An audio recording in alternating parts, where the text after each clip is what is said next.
Caution! What you are about to witness is a harrowing account of the devastating power of monster flash floods, resulting in an unthinkable loss of lives. Brace yourself for the shocking footage that captures the unimaginable destruction and the heart-wrenching aftermath of this catastrophic event. In this gripping video, we bring you the grim reality faced by over 10,000 individuals who tragically lost their lives in the wake of these relentless floods. Are you prepared to confront the harsh reality and honor the memory of those who lost their lives in this horrific disaster? The Netherlands. The worst tragedies in the Dutch history happened in 1953, which was also called the North Sea Flood. On the night of January 31st to February 1st, 1953, a strong storm surge hit the coasts of the Netherlands, Belgium, and the United Kingdom, causing this terrible event. The situation happened when a bad winter storm and a high spring tide happened at the same time, causing a rush of water that was too much for the coastal defenses to handle. Strong winds, big waves, and the low terrain of the Dutch coast all made things worse. Floodwaters from the North Sea broke through dikes, flooded large amounts of land, and flooded many towns and villages. The flood was especially bad in the regions of Zeeland, South Holland, and North Brabant, which are in the southwestern part of the Netherlands. Many people were caught off guard when water rushed into their homes in the middle of the night. People were trapped in quickly rising water and had little time to respond or leave. They had to fight desperately to stay alive. There were a lot of deaths during the Christmas flood. In the Netherlands alone, an estimated 1,836 people died. Many people died because they drowned in their homes or were carried away by the strong currents.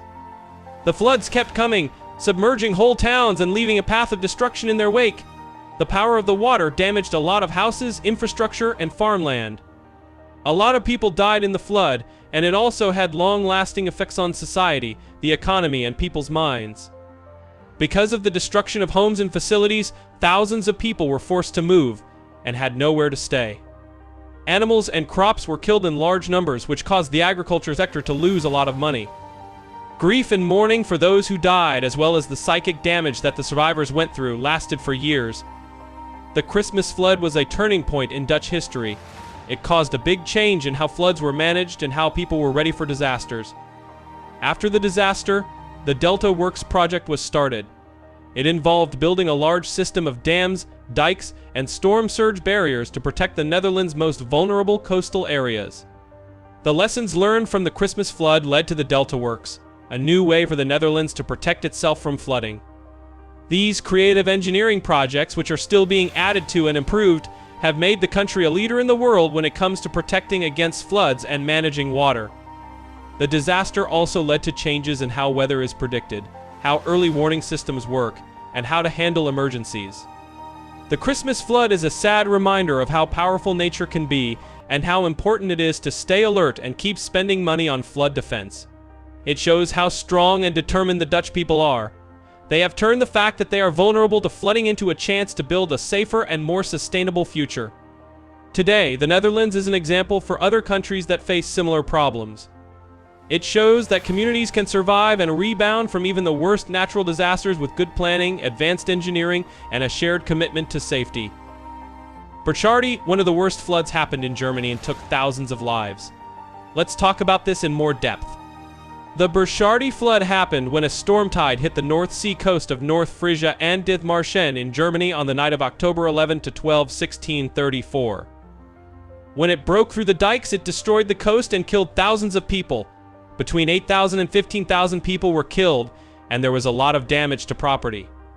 Much of the island of Strand washed away, leaving the islands of Nordstrand and Pelworm. Before the flood, the weather had been quiet for weeks. On the evening of October 11, 1634, a strong storm came from the east, turned southwest during the evening, and turned into a European windstorm coming from the northwest. At the time, there were 38 people living in that house, and 20 of them were refugees from lower lands. One of them said, "The wind turned a little to the northwest and blew straight against the manor, so hard and stiff that I had never felt it before in my life. On a strong door on the west side of the building, the sea waves caused the lock bars to pop out of the posts. This lets water into the hallways and over my knee boots, which were about 13 feet higher than the old land's May floods. At the house's northern edge, which was close to the tide channel, the ground was washed out from under it. Because of this, the house, the hallway, and the floor all fell apart. It looked like the house and everyone inside would be swept away by the water if the dike broke. In the morning, 36 or 37 tents and huts that had been all over the land were washed away, along with all the people who had been living in them. I saw for myself that big ships were stacked high on the wall. Several ships were parked on the highway in Husum. I've also ridden my horse along the beach there and seen amazing things like a lot of dead animals, house beams, broken wagons, and a lot of wood, straw, and twigs. I've also seen the bodies of many people who drowned. On this night, the dikes along Schleswig, Holstein's North Sea coast broke in several hundred places. Between 8,000 and 15,000 people are thought to have died. Sources from the time say that there were 8,000 local deaths. 44 wall breaks killed at least 6,123 people and 50,000 animals on the island of Strand. This is about 2/3 of the island's population. 1,300 homes and 30 mills were destroyed by the water. All 21 of Strand's churches were badly damaged and 17 were totally destroyed. Nearly all of the new crop was lost, and the island of Strand was torn apart, making the smaller islands Nordstrand and Pelworm and Halligan Sudfall and Nordstrandishmore. The water got up to the Nubble and Nyland Halligan.